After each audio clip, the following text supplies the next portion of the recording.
Alrighty, also, see, I thought that I was doing well in the gym and I had abs, and then I watched The Woman King, and then I saw Viola Davis, and I saw Lashana Lynch, and yeah, they put me to shame. Yeah.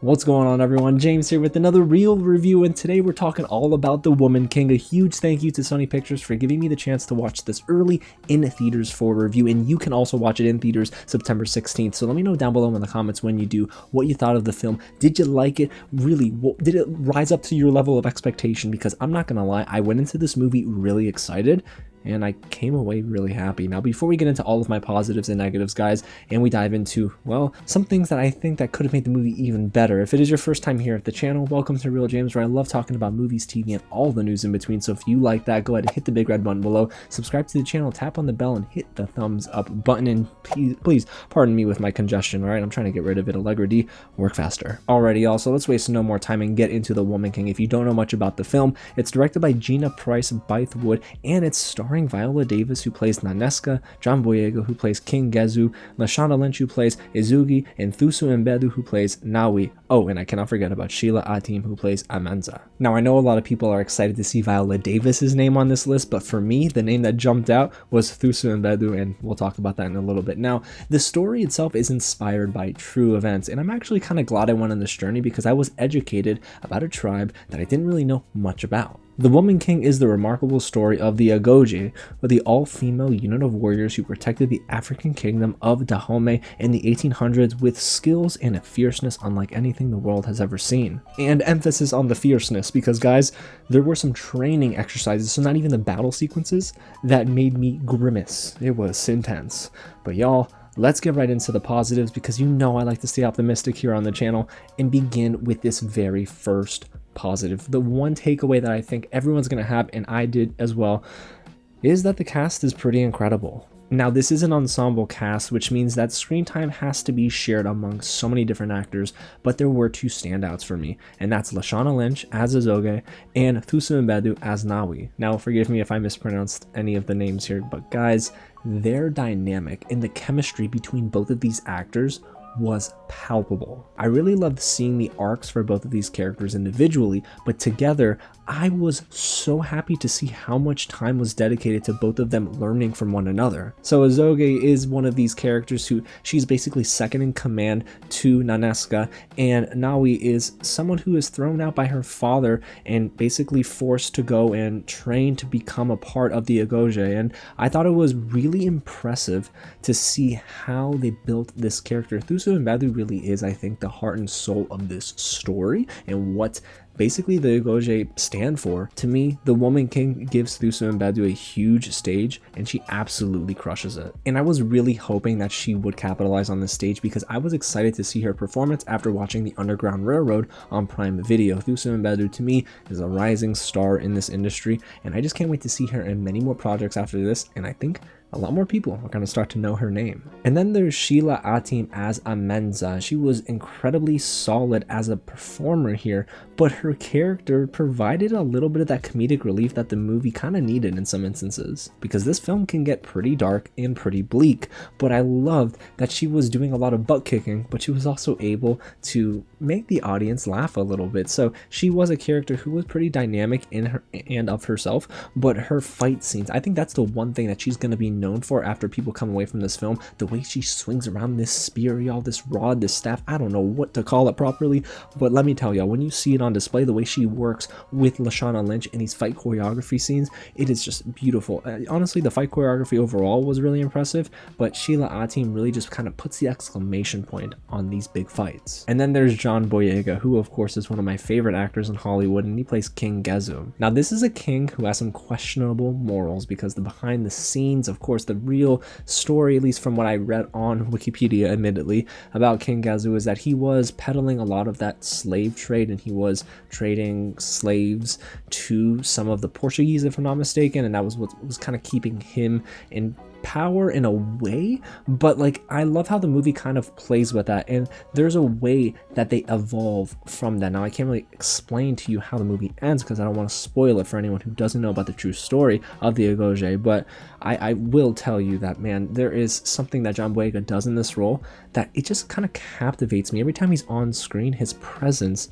is just incredibly magnetic. And then there's our leading lady, Viola Davis, as Nanisca, and let me tell you, there were plenty of moments where I think I forgot to breathe in Blink. But this is Viola Davis's MO, you guys. She's a legend in Hollywood. You already know her. She's a household name. And guys, here she's powerful, she's moving, and she has a lot of nuance in her acting. There are some emotional moments where a single tear will drop from her eye, and that is what gets me. There's barriers that are being broken down that Nawi kind of gets through her in a way that no other woman has. And I just think her leading the people in this tribe and the people of the Home, it's just beautiful. It is just incredible to see how she is the protector, but she also longs in a way to feel close with others, and she doesn't ever want to get too close. So you kind of learn why she set up that barrier. It is incredibly beautiful, and I loved everything they did with her character here. But behind every good ensemble film, there is a good director, and that is Gina Prince-Bythewood. Now, I'm someone who did not like The Old Guard, a movie that she directed and was headlined by Kiki Layne and Charlize Theron. I didn't really care for that film too much, but here, I think she gets back to a ground level, and I actually appreciate this movie more on a character study level rather than the action that is, of course, being advertised, publicized, and you will see that in the trailer quite a bit. But the movie, to me, thrives when it focuses on the characters and the relationships they have with one another. Now, are the action scenes impressive? Absolutely. They're brutal, and like I mentioned, the fight choreography and the way that these action sequences are directed and filmed is amazing.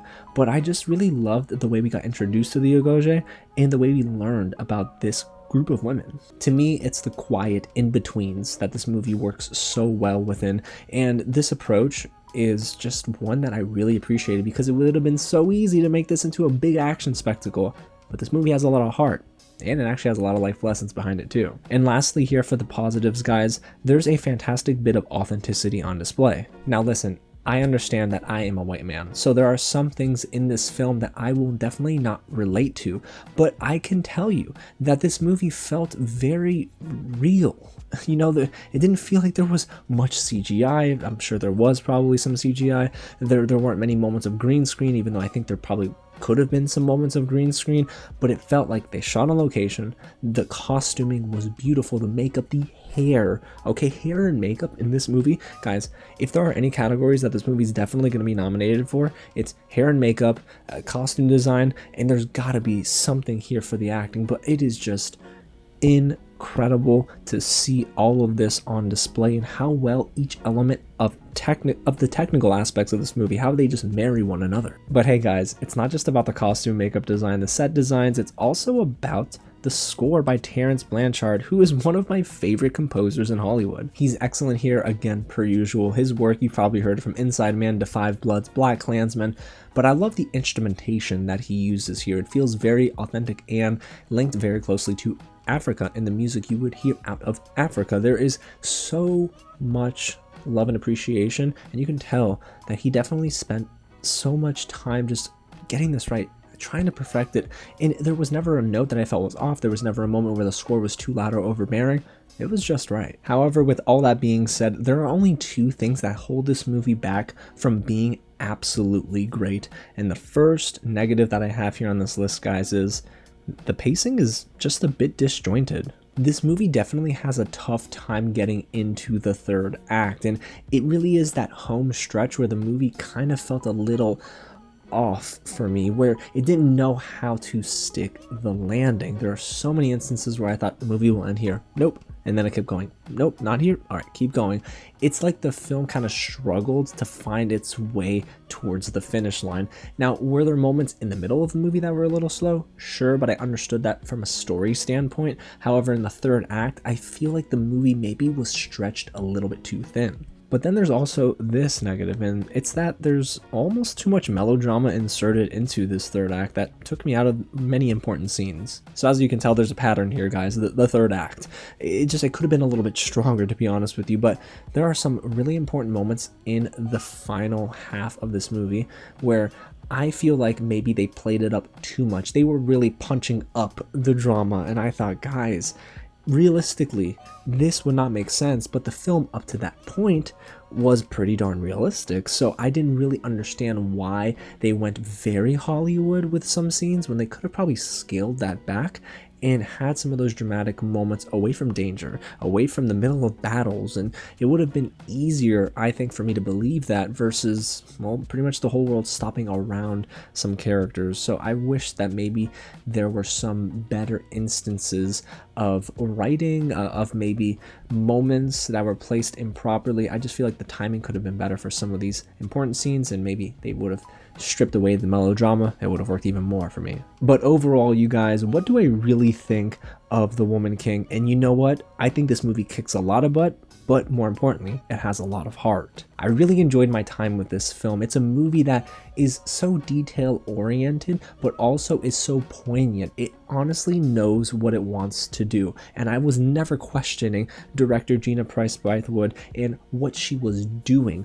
Instead, I was actually in awe at a lot of what she could accomplish in this movie. Like I said, the set designs were incredible, the authenticity of the film was on point, but for me, it was the ensemble cast that worked, because there are some ensemble cast movies that just don't really do much for me.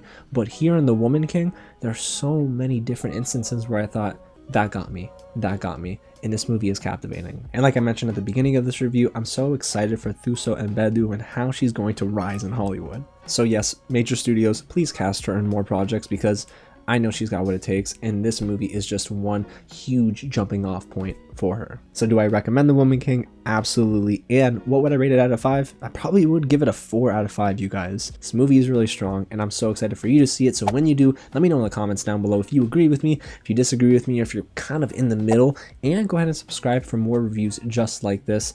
Can't guarantee you that my next review will be nasal free, because you can tell I'm kind of dealing with this head cold, but I will get better, and there will be more content as we get even closer to awards season, guys. I'm so excited. I can't wait to talk more movies and TV with y'all. So you know what? Let me go ahead and find that Allegra D, wherever that is. Alrighty, y'all. Again, thanks so much for watching, and I'll catch you at the next screening.